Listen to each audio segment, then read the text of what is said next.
Harry, Frank, yeah. Yes, my name Mick here. I'm going to do a pretty long video. It's going to be over a fair while. I've got next door neighbour coming around the Save. I just got home. It's 1:45 in the afternoon. And we've been going some take this morning. Did do a few stops. I stopped in on the way at Queensland Raceway. And then I also had a bit of a drive around a few areas around Warwick. I just want to check a few spots out. Come on. And geez, I'll tell you, it's dried out down here in the week. It's a week ago yesterday. I left in the morning and it's bloody got a lot drier. The hills are dry. Come on, boys. And just throw that. I've got to do some spraying down there. Roll most of that lantana, but there's more's got to be done. Come on, Frank. Good boy, Harry. This little fella's losing weight. Losing a fair bit of weight. I hope he's all right. His eyes are looking a little bit drawn too, so I just hope there's nothing wrong with him. Come on, Frankie. That's a boy. Look at this little fella coming, would you? Look at that. Little three-legger, three-tailer. Cancer on his front right toe. So instead of 4 toes, he's down to 3. Bone infection on his left leg. So the leg had to come off. And he... oh, it's a funny little thing. Now this is going to be a fairly long video, vlog, whatever you want to call it. Hey Rob, if you ever watch him. Hey Rob, you know who. I used to work for you. Corrected me calling them videos. It's not videos, Mick. It's vlogs that you're doing. Oh yeah, right, yeah, Rob. But so what I'm going to do here, I was watching, oh, look at this. Look at this. What do you reckon that is? That's a spider hole. Where are you boys? Frank, Harry, come on. There's a little uke I dropped. Got a few more I got to drop here. Frankie, come on here, Bick. That's long for Bicky. Here, boys. Harry, come on, Frankie, come on. Bick, boys. I'm always picking up bits of wood. See that? Just don't hit it with a mower. And come on. So I've been watching this for a good, oh, she's got 50,000 subscribers. Come on, Frankie. Wandering Jeepsy's the name. Come on, Bicky boys. Come on. She's done one on a life story. 2 vlogs actually. And sort of, whilst I was up in the Bowen Basin visiting family members up at Carly's mother's funeral, biological mother. Carly didn't have a lot to do with it, but that's another story for another day. But Carly was very upset when her mother passed on. And come on, Frank. Oh God, look at that. Come on, Frankie. And come on. Look at that. Jeez, it's a funny little thing. You got to love them, haven't you? How could you not love dogs? I absolutely love my dogs. So what we got here, just bear with me. I've been watching this Wandering Jeepsy. And just going to turn this around. I'm going to make myself a cup. The next door neighbour's coming down, big coal. Just give these boys a few biscuits. Just bear with me. So, been watching some stuff on her, and on the weekend I didn't have time to watch it, sit down and watch it, and I really like her stuff because she's travelling around and she's, poor beggar's finding a way through life, and she makes no bounds about it. She's had a pretty hard old life. Just looking at her, I think she'd been in her late 30s, but it's hard to say. But it's Wandering Jeepsy, and hang on a sec. That's the her site. Just let me bear with me, because I'm going to go and just set up here and have a till Cole gets. I'm going to have a bit of a go easy, and I'll just set up what I've got here. I'm just going to sit back with you boys. We little men. Hey boys, Daddy's going to sit back with you. They love getting up beside me. Come on. So this is my little shed here. And hang on. Hang on. Oh, come on. Come on, Frankie. Come on, Harry. Just let me turn this over. Got to show you these. Frank's pretty excited. We're home, boys. We're home. It's good to be back. What we call home for a bit of the year. Come on, Harry, come on. Look at that. Oh, over you go. Oh. So there. Oh, Harry's death breathing. Just hope he's all right, but I think it's probably a few teeth might be going off. We all get that from time to time. Hey, what are you doing? So, quickly, have a look at that.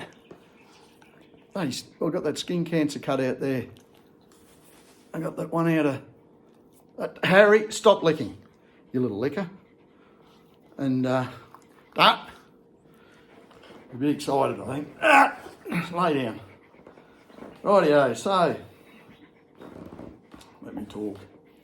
Let me talk. So I'm just got to watch on that. Just been putting some ointment on it. And we'll just see how it goes. I'll probably have to get some more second opinions on it. It's supposed to be clear, but anyhow. So rightio, Wandering Gypsy. She's, I started watching more of a vlog. And, it's a very sad story. Very sad story. I didn't realise she'd been in foster care since I think she's about 5 or 6 years of age. Right up until 17. Must be about to sign yourself out then. And what are you doing, Haz? Well, he's got the snout up. You would never credit that that dog could breathe through that snout. He's got a good nose. They're very alert, the pair of them. Good little dogs. But anyhow, so the poor bugger. Stop that. Got to watch it. Wandering Gypsy on YouTube. Just type that into Google. It'll come up, and it's one of the latest vlogs, video. I'm just going to call them videos. Rob, I was corrected when I used to work in the council. I was pulled up about doing stories on different machines as I was using and doing a bit of testing. And my mate Marcus, which is another story I'll talk about. One of the bosses had the shits with me, obviously, and whoever, the hierarchy from however up high, I don't know. And yeah, they end up bouncing me about the vlogs I was doing, which I was doing lunchtime. I just say I drive this posse track. I'd never show who I work for, which was the council, obviously, on the Sunshine Coast. Back in the day, Sunshine Coast Council. I'd been there 22 or 23 years. Well, our last stint was from 1999 through to 3.5 years ago. Well, about 3.5 years ago now. 3.5? Yeah, 3.5, I think. Yeah, and I've been there 2 times before, but just 2 years on one stint and 6 months on the other, so all up, I think, 22 or 23 years. It was over 20 years the last time in here. Parks and Gardens, so I was getting, the last few years I was there, I shouldn't have even stayed. I was getting corrected constantly. I was getting ridden. I think they were just trying to get rid of the older staff, and like I was in my late 50s by then. What am I? Yeah, I was probably about 57, 56, 57, I don't know. And I do have opinions. I don't let people ride over me. Not like that. I never ever have been. It's not in our makeup, which I'll go into. So anyhow, Wandering Gypsy's done a story on her life. So I'm going to do 3, probably 4, and I'm going to call them phase 4. Phase 1, 2, phase 1, phase 2, phase 3, and phase 4. And look, I'd like you to watch them, and I'd like you to watch them through. It doesn't have to be all in one go, because it's going to be about my life. And I have nothing at all as traumatic as Wandering Gypsy. She was actually gang raped by 2 blokes. She was saying, I nearly fell over backwards when I was watching this. It was upsetting. As a young girl, that happened to her. And she joined gangs, and anyhow, she's really pulled her act together. It's about talking about loving yourself, which I totally agree 100%. When you watch hers, if you watch mine, you'll probably, the outcome I think is probably going to be similar. Now, So what I'm going to start off as, I'm going to do a quick introductory to, which was, if you've watched any of mine, I've only got 600 I think, 630 followers. She's got 40,000. My YouTube site has been going for nearly 12 years. But, you know, I'm not as good looking as her. I think I have interesting things. People like looking at women. And, geez, if I was a woman, I'd be a shocking looking woman. But, what are you doing there? Oh, you're not getting that, spreading that all out, boy. Look at that. He's trying to, and it ain't going to happen, Mr. Frankie boy. You ain't going to spread that all over the place. So, what's going on here is, I'm one of 8 children, 5 boys, 3 girls. We're all still on planet Earth at this point in time. So, talking to my twin brother Marky, the boy, Marky, in Warwick, he rang me and I said, look, big fella, I'll tell you another little story as we go down the track about my dog Duke. And I just found out something. Quite disturbing, matter of fact. But anyhow, so I'm really going to quick whip through this. So Mark and I are the second set of twins, Peter and Helen, born 1960. Mark and I was born first, me, Mark, end of December 1962. So we are 62 this birthday and the end of this year. Robin, she's 60 in next month, September. Stacey is the next sister. She's just turned 55. She's got a tragic story. Trevor, he's 52, just turned 52. And Russell's baby, the family, and the big one, he's 51, just turned 51. Rightio. Their last name's Swenson, Svenson. Ancestry predominantly from Sweden and Germany. And there's a bit of English in there, and Hoffmans and Evanses, and that's English. I think Hoffman, I think's German. Wegel's German. Swenson Swedish. So we're, as I understand it, roughly around about, it was the late 1800s. Bertie Banks Swenson come out from Sweden. Their family, believe it or not, still all in the same town in Sweden. Bertie Banks was George Swenson's father. That's my grandfather. So I'll go from there. Bertie Banks, I could go on about him, but my niece is, I don't want to blow her candles out. I don't want to rain on Ava's parade. She's doing family history she's followed it right back. How Swenson come about, son of Swen, blah, blah, blah. She'll probably do a vlog on it. A vlog! At some stage. So I'm going to go from George Swenson. George Swenson, and on Dad's side, and Lily Primrose on Dad's mum. Hey, stop it. Lily Primrose. George Swenson was 97 when he passed away in the early 90s. He was a Gallipoli in World War One, second light horse and camel corps. World War One Gallipoli and Gallipoli and World War One veteran. And in World War Two, he was in the Ready Reserves, which was, if Australia was invaded, they would be trying to defend Australia, and that would have been against the Japanese. Now, George Swenson, I think it was ended up being about 7 or 8 brothers. 5 of them fought in Gallipoli campaign in World War One, and Bertie Swenson, I think it was Bertie. I'll just verify that down the track. Bertie was killed in World War One. The other 4 brothers, including my grandfather, come back, thank Christ. And Bertie is still, his grave is still, he's at Vils-Bretonneux. My grandfather went back and visited his grave. They repatriated him, I think, once the war had settled down, or maybe they repatriated the bodies, dog tags, whatever. But he's over there, supposedly his remains are at Vils-Bretonneux. And George Swenson come back from the war, got all the information which you can see about him going into the war, which you can find in, just Google George Swenson, Sweno Mick.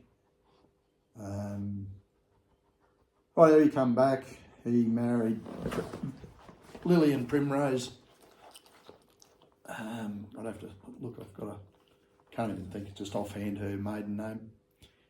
Rightio, my grandfather that we're aware of had 2 daughters, Gloria, she was the oldest, Shirley, and Dad being the youngest, born in Australia Day, 1934. Mum was born May 21st, 1934. So they'd be 90, they would have just turned 90, both of them. My dad 6 months ago, or 7 months ago, and Mum in May.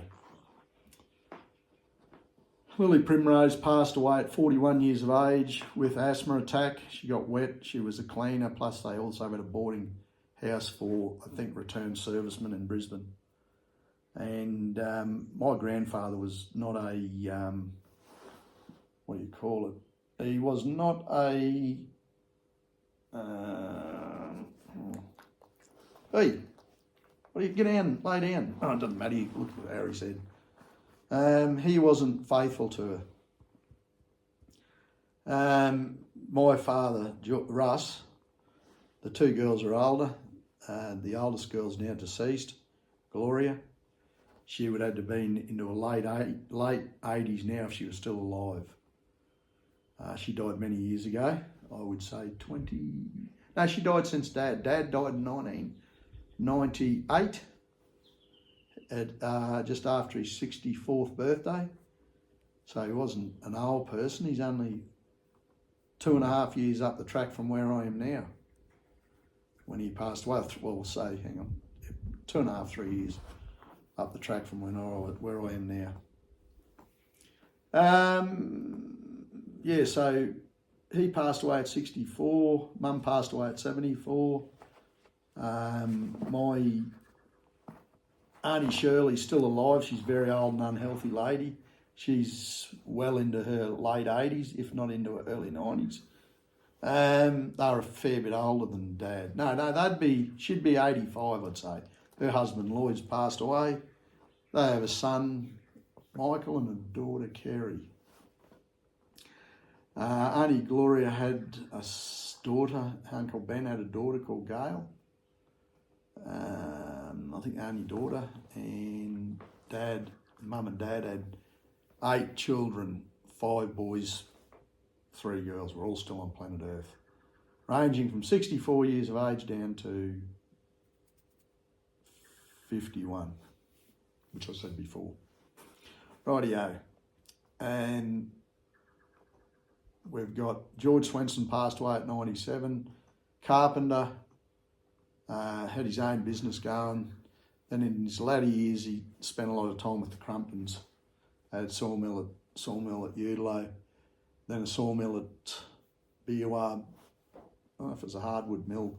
When they had it, the one at Udalo was a hardwood mill. It's another sawmill there, A. Olsen and Co.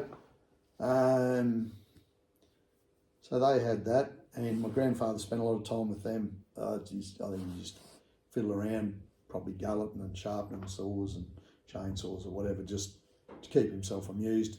He ended up passing away, lived in a religious nursing home for returned servicemen. And he was an archer. They'd done a painting of him in his latter years, last few years of his life, and because he went back on the 75th anniversary of the Anzacs landing on Gallipoli, and because he was the second light horse back then to celebrate the 75th Bob Hawke, and obviously dignitaries, and they took the ones that could travel remaining Gallipoli veterans back. I think it was about 1988, if I remember rightly, 87. Anyhow, to commemorate 75 years of the landing on Gallipoli. So you'd have to just sit back and work it out. Yeah, I think it was about 88. So 14 to 18, 1914 to 1918. Yeah, but anyhow, and he was a National Party man, as Dad was all his life. And then he went back with old Bob, and I think they had young women there, and he would have been in his element, because he was a bit of a ladies' man apparently. Oh, he was, because even like in his, I was around for his 90th birthday at my auntie's. He was living with my auntie Shirley and Uncle Lloyd and family at Maloney, and he was definitely a bit of he always had an eye for the ladies. So Dad, it's probably part of their undoing. They were a bit weak when it come to women. And just looking at that Falcon Ute out there, that Barra, that Wolf 190, geez, a good cars. That thing's just come over nearly 800 kilometres to a tank of juice. I've done 450, and it's still got 430 left. But anyhow, what's going on? So anyhow, he passed away. I think in the late 1990s. Or anyhow, he's 97 years of age. He's in the Crimulum Wall. His ashes out at Witter Cemetery, which you would have seen me go to a few times. Anyhow, George is there. Lily Primrose, she died at 41 years of age. That's my father's mother. George went on to, very upsetting for my dad, he was 5 years old, and Dad didn't have a lot of time for his father right up until when he died.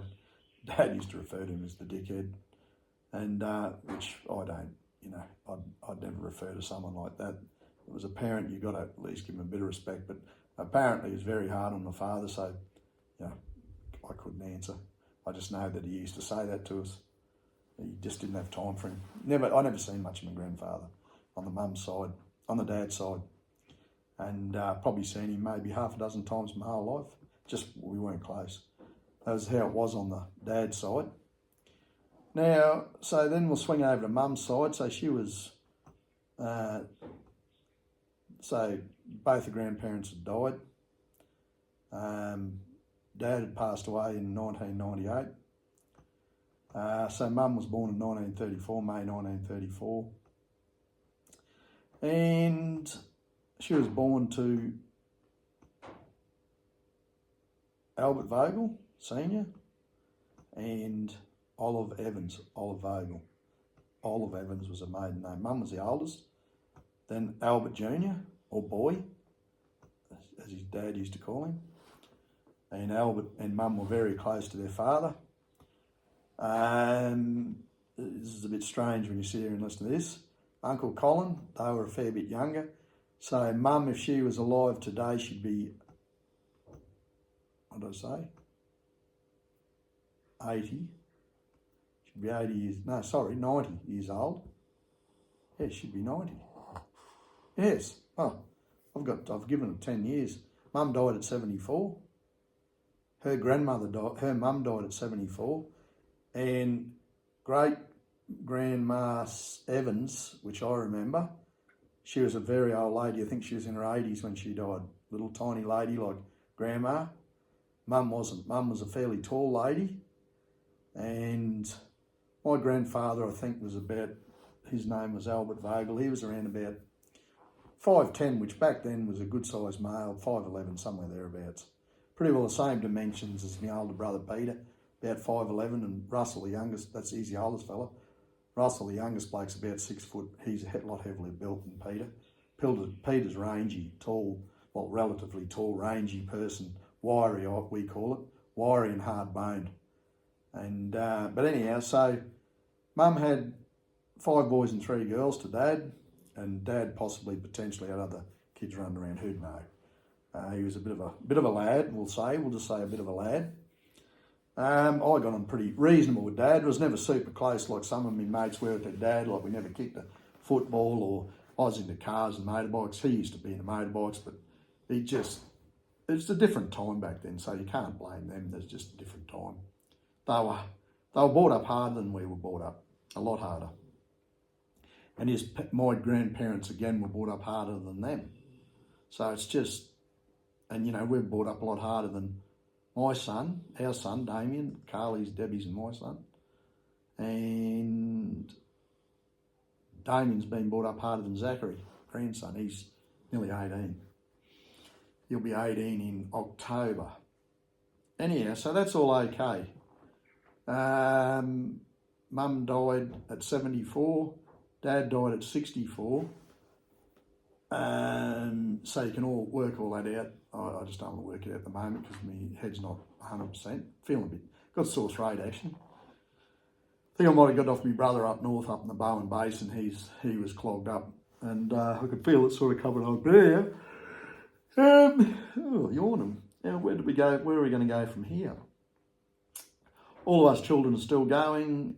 Colin is alive. My uncle Cole, extremely wild, rough knuckleman.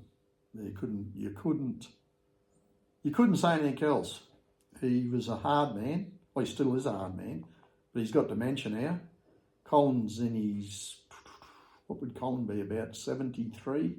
He's had dementia probably for, it's probably coming up 2 years. He's in a home.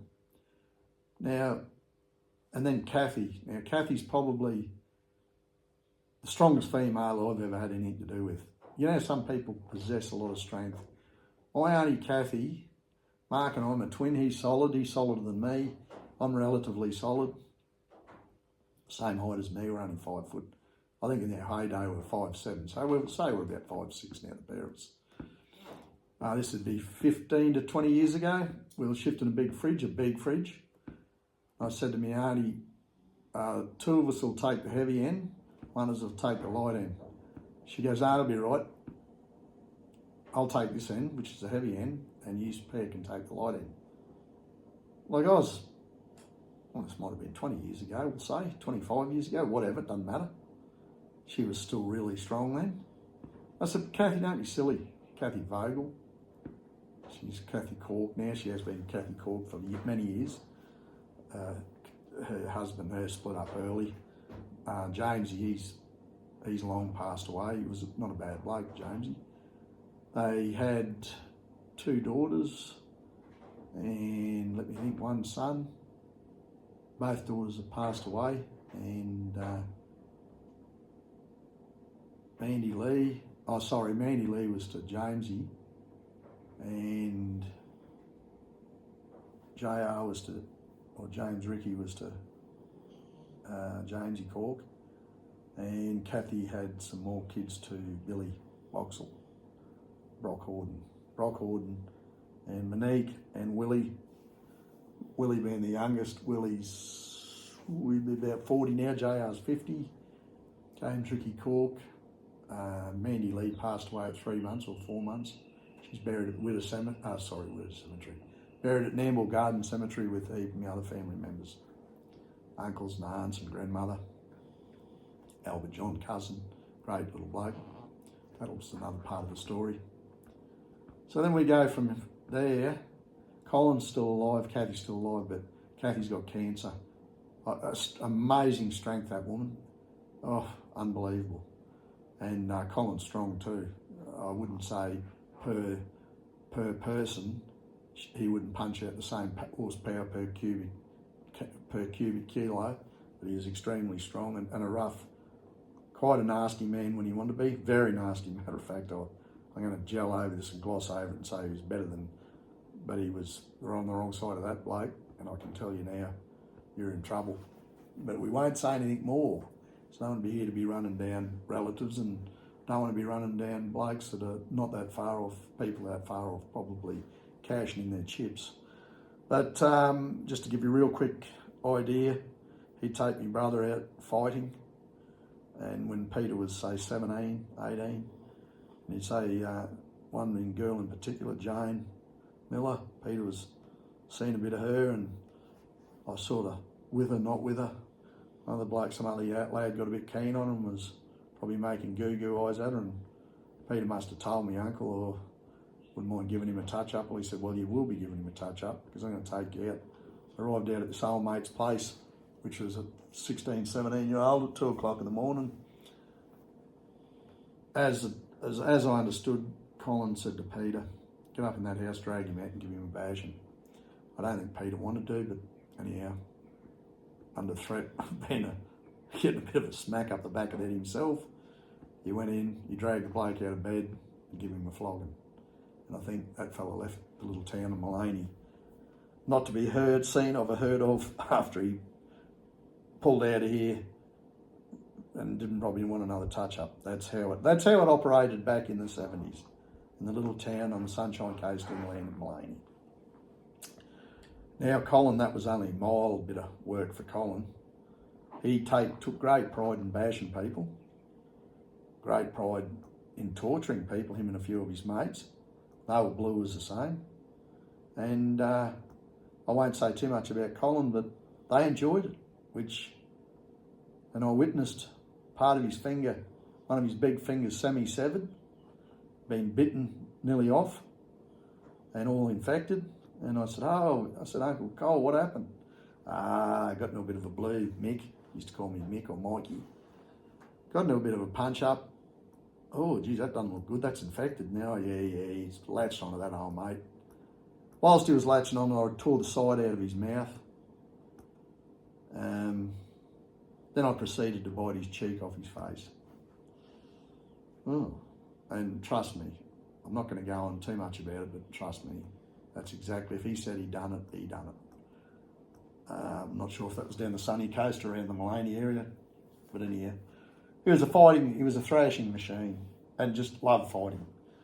You know how some people love motorbike riding, some people love riding horses. He loved fighting, and he took great pride in pain inflicted to himself and inflicting more pain out onto other people, which, trust me, he done it. Anyhow, he's got dementia now, that poor bugger. But also, I was just talking to my twin brother, and something came up as we were driving along. I pulled up and answered the phone. Driving along, and he's on speakerphone. And I said, Mark, do you remember that dog Duke that I used to have? He's a beautiful little dog. Used to run around. It was my little dog. And Duke disappeared. And I said, yeah, he said, Mark, is that mongrel? I said, what do you mean, that mongrel? He said, oh, Mum and I said to Mum, let's get that dog shot. This is back when I was about 13, 14 years of age. And I said, what did you just say? And he said, oh, it's just a mongrel. I said to Mum, let's get rid of it. It's a mongrel. I said, well, there's your second reason why you'll never be visiting me on the ridge. First is a family dispute with him, Mark. I love me twin brother, don't get me wrong, but... And I said, and then you got my dog shot. And I said, you know, you shot him, didn't you? That's how I found out. I was always led to believe that Mum got him shot, told my Uncle Cole to shoot him. Colin took it out and he said, he's laughing and staring at me one day and said, that bloody mongrel dog of yours, that Duke, you know where he disappeared to? I said, no idea, because I just thought he'd gone walkabout. I shot him for your mum. It's due, it's funny. So I never forgave him for that. He was only a young dog, only probably 3 years old, 2-3 years old. It was only about that high. Cross between a cattle dog. They're a working dog, that's why he was so active. Mark said he was an idiot dog, and I said, no, he wasn't. I said, he was my dog. Mark said, like I was just telling him, I said, well, there's the second reason why you aren't coming back to my place. I said, I don't take kindly to that. And I said, what would you do if someone just decided we don't need something you like, without asking, you just bump it on the head or shoot it or do whatever. This is back in the 70s, so guns were way more available back then. So I found the second piece of the jigsaw puzzle. So Mum and Mark instructed Uncle Cole to shoot me dog, which I love a lot. And yeah. Mark said, did you clean up the dungs? I said, Mark, we used to fill the holes in that he'd dig. I said, yes. And I said, we had a paddock that they used to run around in and crap. So I said, don't sit there telling me that you used to clean up all after. Did you feed him? Of course I did.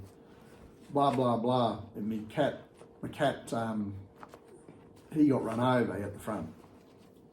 But that dog, I did really like that dog.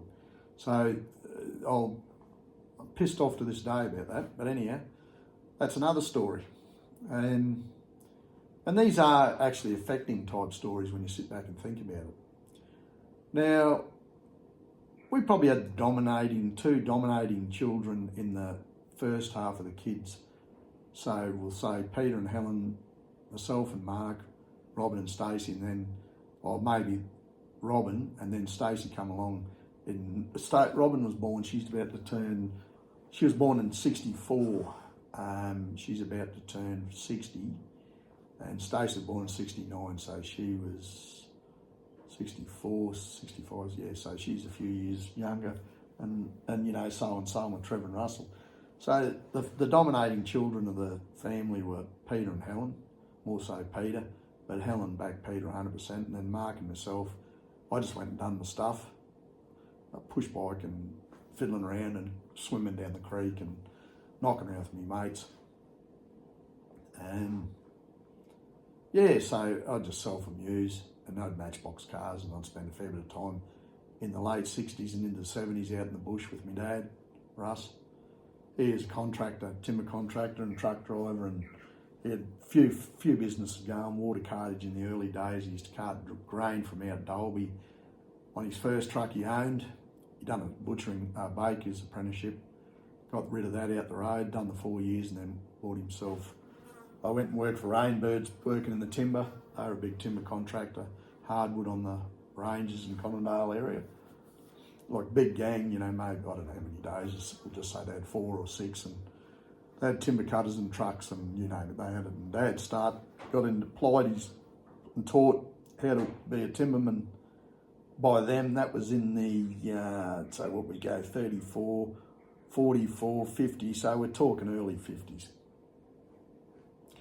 So I think he purchased his first truck of his own in Bedford, long nose Bedford, probably 5-tonner back then, single drive. So we'll say it's a 5-tonner. Petrol would have been way back then. And he'd cart grain and that bag grain from out of Dalby and bring it in and sell it, and it tied in and deliver to the farms and deliver to the produce stores and whatever else, and all bagged. So he was strong. Dad was strong because he was short and stocky like myself, more stocky than me, more barrel chested, probably more along Mark or Trevor's feet build. But he was a fair beer drinker, so he ended up with a fair old belly there up until he got his pancreatic cancer. So yeah, and Dad, like I say, Dad died at 64. Mum died at 74. They weren't super old people. I just had a friend pass away of pancreatic cancer. I knew what was going on before he knew, because I looked at him and he had the same exact symptoms as Dad. He's all jaundicey and lost a lot of weight and no energy, and crook as. Didn't like to tell Marcus. I knew it was probably his outcome, and he fought it right up till February the 2nd this year. Passed away at early 50s, 53 I think. Probably one of my best mates. Best mates of the last 25 years. Billy Lusk, he's been a mate since we're 12 years old. And Dave Rosso, good mate since we were, since he was 16, he's now 55, I think, 56. So he was in the meat works with us in the early days at Maloney and Landsborough. Also,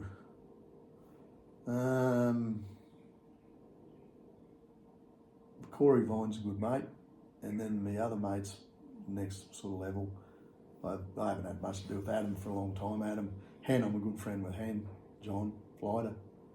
And Marcus, was a real good mate, Paul Bugger.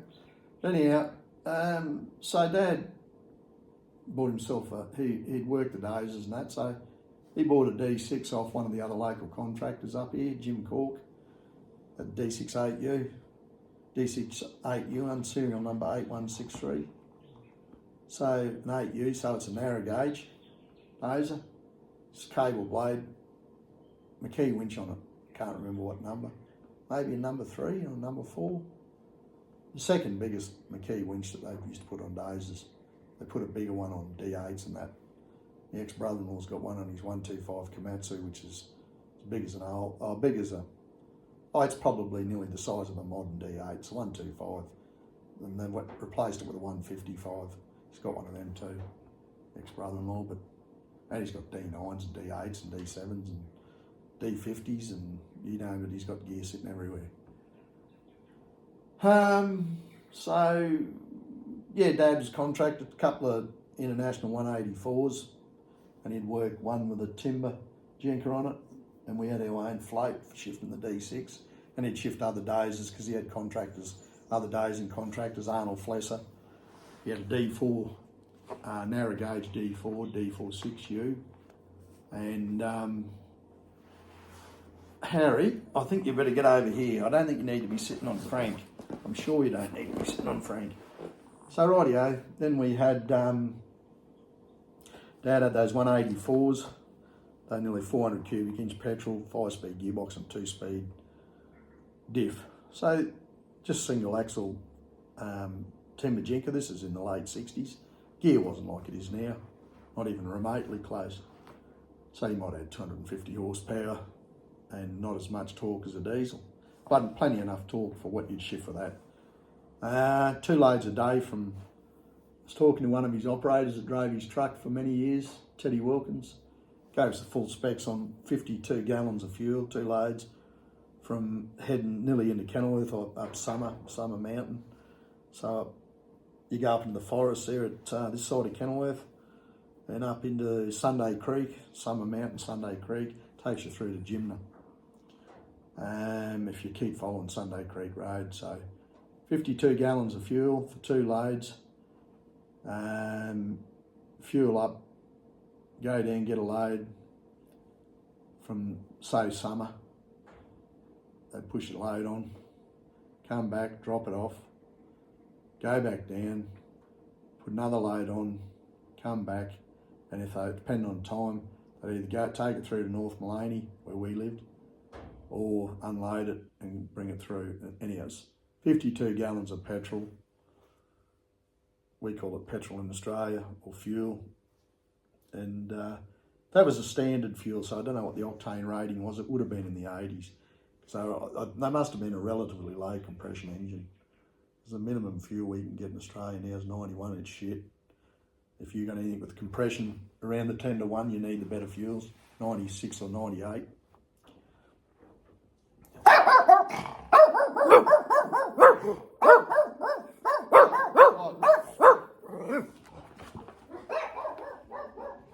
Hey, is that you, Cole? Is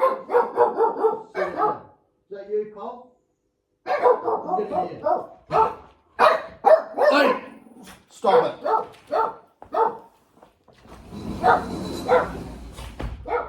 He's just barking for the sake of barking, that idiot. Oh, it is cold. I'll switch this off. I'll be back. Swan make out.